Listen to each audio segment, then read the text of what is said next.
So game development is hard. Like, a lot of people don't realize that even small projects are just like astronomical undertakings. Even more so when you're a solo developer and doing everything on your own. You literally have to do everything on your own. Even the small little things you would never think of are things that you have to do. Like, for example, I've been a part of a few different game jams now, and one thing that always amuses me is you'll get these projects where people have forgotten to just add in a way to quit their game. They just literally forgot to add in a button that says quit. So you'll just be like stuck in their game until you push like Alt F4 or whatever, you know. And I'm not making fun of them. We've all been there. It's all a learning process. It's just something you never really think about until you actually are there and have to do it. But the reason I bring this up is because last time I talked about being at a crossroads and not really knowing what I wanted to do next, which makes me think that I'm at a point now where I have to do something that I've just been dreading, which is friggin' paperwork.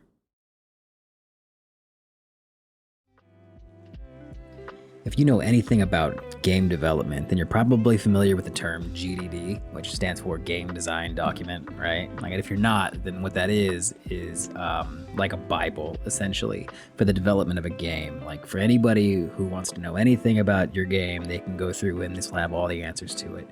And it's not just GDDs, you know, there's also like asset lists and tasks lists and feature lists and balance sheets and capacity plans, roadmaps, it's just so friggin' much. And look, like this stuff, if like to keep a team on track and focused and on the same page, this stuff is like essential. But I'm one dude, all right? This part of game development is like a full-time job in and of itself, and I can't.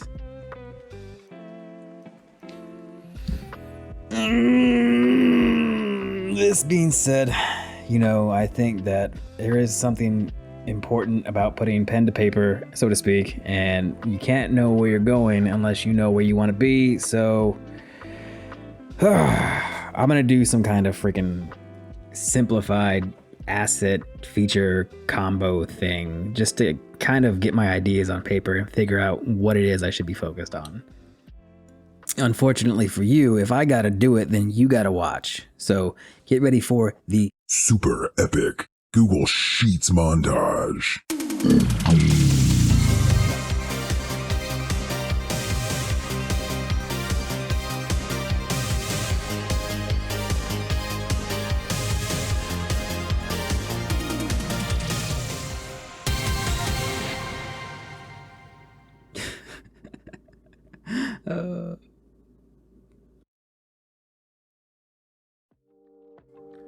So after I started writing things down, things became a little bit clearer as far as things I knew I wanted to do and things that I hadn't quite answered yet.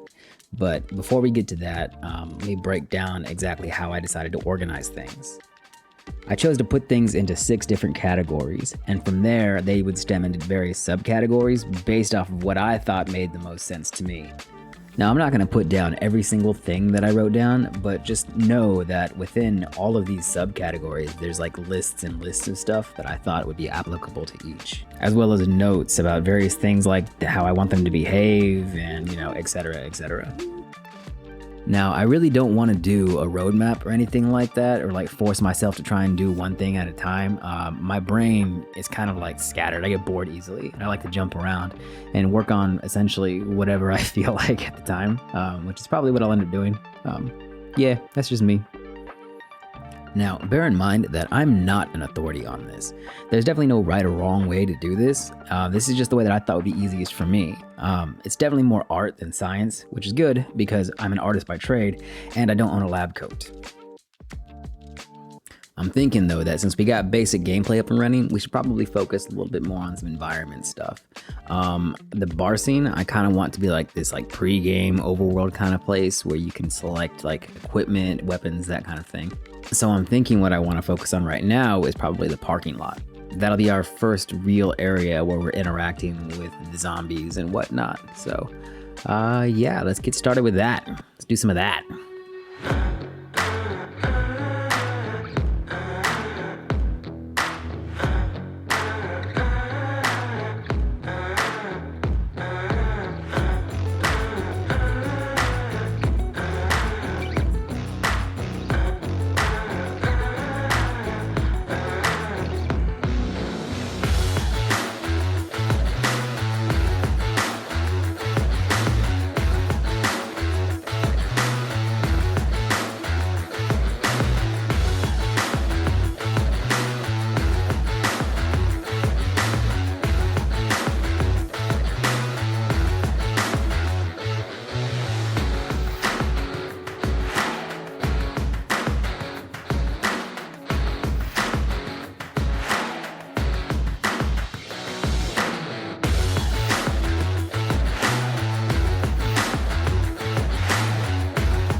right.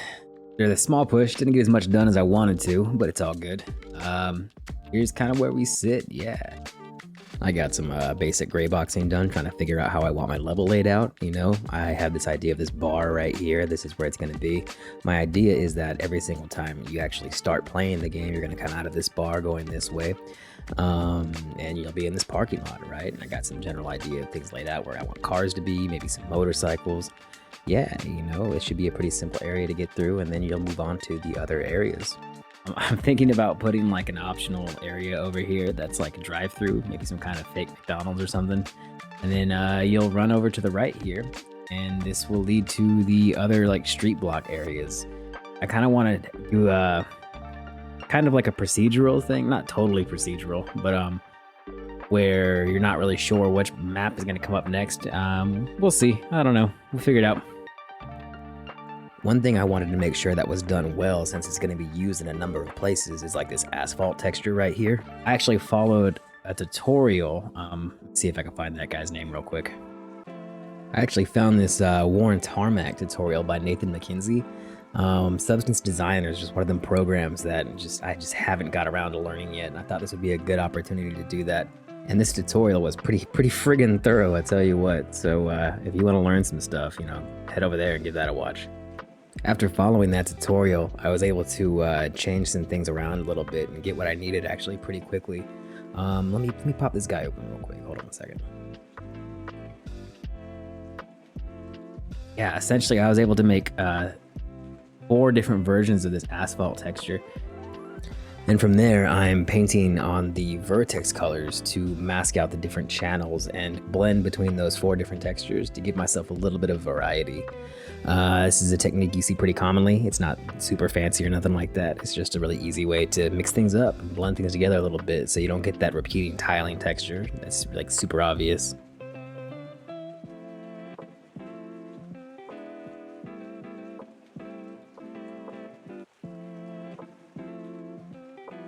With the vertex colors all black, it's just kind of a unbroken texture. I add some red into it, it gets a little cracked.